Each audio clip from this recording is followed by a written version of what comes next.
Group 1 ర్యాంకర్ల వ్యవహారంలో మరి high court division bench ఇచ్చినటువంటి తీర్పు రాజకీయం చేద్దామనుకున్నటువంటి స్వార్థపరులకి ఒక పెద్ద చెంపపెట్టుగా మేము భావిస్తూ ఉన్నాం. జీవితకాలం కష్టపడి కలలు కానీ గ్రూప్ 1 ఆఫీసర్లను కావాలని చెప్పి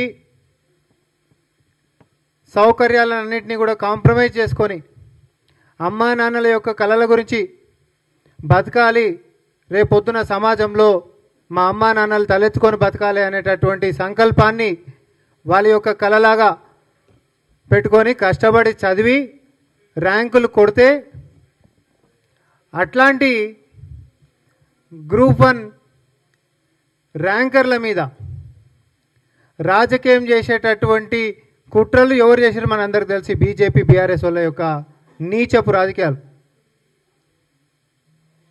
రీవాల్యుయేషన్ మీద ఆడ సబ్జెక్ట్ మ్యాటర్ ఉండి కోట్ల మ్యాటర్ నడుస్తే బయటికి వచ్చి క్వశ్చన్ పేపర్లు 3 కోట్ల రూపాయలకు అమ్ముకురు అనేటటువంటి చెత్త ప్రచారాలు చేసి పాపం వారి యొక్క జీవితాలని రోడ్ల మీద పడేసేటటువంటి కుట్రలు చేసిండ్రు.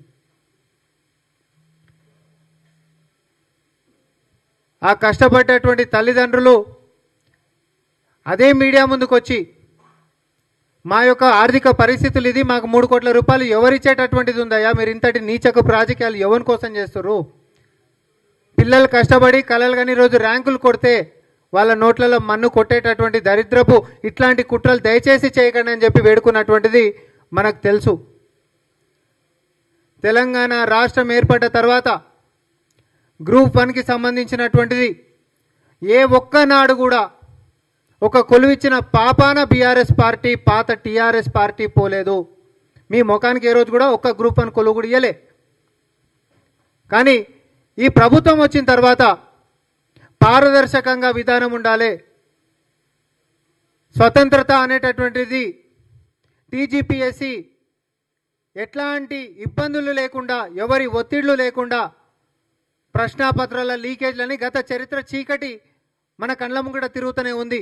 మీ హయాంలా మీ దుర్మార్గులు చేసినటువంటిది అది అయిపోయిన తర్వాత మళ్ళీ పరీక్ష సక్కంగా పెట్టిరా అంటే బయోమెట్రిక్ సరిగ్గా పెట్టకుండా దాన్ని అట్లా ప్రొసీజరల్ ల్యాబ్సెస్ చేసి అప్పుడు క్యాన్సిల్ చేయించారు. ఒక్క కొలువు కూడా ఇచ్చినటువంటి పాపన మీ ముఖానికి పోలే. కానీ మా ప్రభుత్వం వచ్చిన తర్వాత టీజీపీఎస్సీకి ఆ యొక్క స్వాతంత్రత ఇచ్చి మనము కొలువులు ఇవ్వాల్సిందే. ఏ తెలంగాణ బిడ్డలు అయితే వారి యొక్క ఆశయాలని కళలని సాకారం చేసుకోవాలని చెప్పి కోరుకుంటారో ఆ సాకారానికి కావలసినటువంటి ఆ యొక్క స్వాతంత్రత ఆ యొక్క అధికారం మొత్తం కూడా టీజీపీఎస్సీకి ఉంది అనేటటువంటి ఒక సౌకర్యాన్ని అనేటటువంటి ఒక ప్రజాస్వామ్యాన్ని ఈరోజు గౌరవనీయులు ముఖ్యమంత్రి వర్యులు కల్పించిండ్రు అనేటటువంటిది తెలంగాణ ప్రజలకు మొత్తం కూడా నేను మళ్ళొకసారి యాద్ చేస్తా ఉన్నా. కొలువులు ఇయ్యనికే తాపత్రయపడుతున్నటువంటి నాయకులు వ్యవస్థ ఒక దిక్కుంటే పిల్లల నోట్ల మన్ను కొట్టి కొలువులని దూరం చేసేటటువంటి కుట్రపూరిత రాజకీయాలు చేస్తున్నటువంటి నీచపు రాజకీయ నాయకులు ఇంకొక దిక్కున్నారు, ఈ బీజేపీ బీఆర్ఎస్ వాళ్ళు. అడ్డంపులు వేయాలి, మొత్తం మీద కొలువులను దూరం చేయాలి, తద్వారా ప్రభుత్వాన్ని బద్నామేదో చేసేటటువంటి నీచపు రాజకీయాలకు తెరదీసిండ్రు. ఈరోజు డివిజన్ బెంచ్ ఇచ్చినటువంటి తీర్పు లాగి కొట్టినటువంటి చెంపపెట్టు లాంటిది. 563 మంది పిల్లల యొక్క కష్టం ఈరోజు వృధాగా పోలేదు.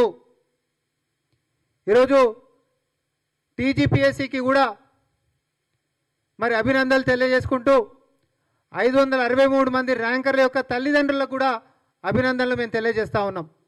కష్టం ఊరికే పోదు, కన్నటువంటి కళలు సాకారం చేసుకునేటటువంటిది తెలంగాణలో ప్రజాపాలనలో పారదర్శకంగా ఈ యొక్క వ్యవస్థ నడుస్తున్నటువంటి తీర్థనుల్లో దయచేసి బీజేపీ బీఆర్ఎస్ లాంటి ఒక కుట్రపూరిత రాజకీయ నాయకులకి పిల్లలని దూరంగా ఉంచాల్సిందిగా నేను కోరుకుంటా ఉన్నా. ఇది ఈ కొలువులకే కాదు, భవిష్యత్తులో అన్ని కొలువులకు కూడా కాళ్ళ కట్టెలు పెట్టేటటువంటి కుట్రలు ఈ 2 పార్టీలు చేస్తాయి. ఎందుకంటే ఒకరికి కేంద్రంలో ఇస్తున్నటువంటి చరిత్ర లేదు, ఇంకొకరికి గతంలో అధికారంలో ఉన్నప్పుడు ఇచ్చిన చరిత్ర కూడా లేదు.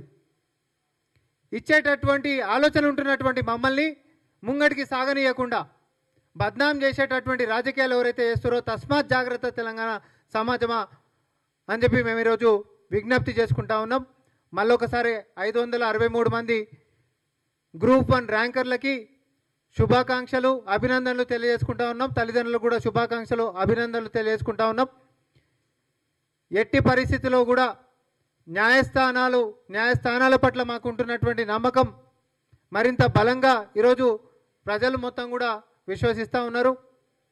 మనకి న్యాయం జరుగుతుంది కష్టపడ్డప్పుడు, నిజాయితీగా వ్యవహరించినప్పుడు, నిజం దిక్కు నిలబడ్డప్పుడు, పారదర్శకంగా మెలిగినప్పుడు.